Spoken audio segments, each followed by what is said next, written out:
Hey everybody, this is Matt at the Bucks 3D Expo here with Abba from Allegheny. What do you guys have here today? Cool, so we've got some of our 3D printed samples here. So this is from our Stratasys product line.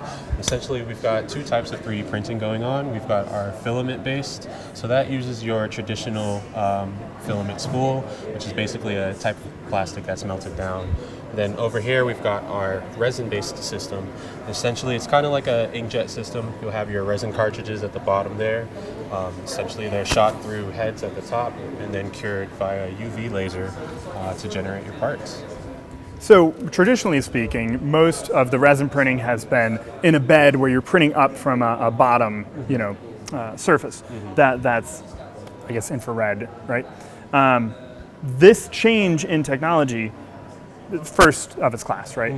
So what does it mean for either print speed or accuracy, or what changes with this? Yeah, so Stratasys has been doing a kind of similar inkjet system where they don't do the pulling up from a vat of resin.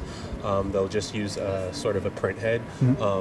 And essentially that does help with accuracy. That's what we'll see oftentimes is you'll have more accurate parts than resin printers that use that vat.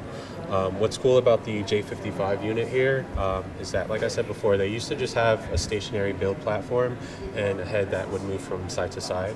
What this does is it cuts down on your build time because it allows you to jet that resin and then cure it with that UV laser in a continuous process. And it looks so much cooler. It's hypnotizing. Right, it's incredible. I was standing here staring at it yesterday for like That's 5 me minutes. Just sitting at this table. That's so cool. Right in it. Awesome. Well, thank you so much for coming out. No problem. Thanks for having us. Thanks, guys.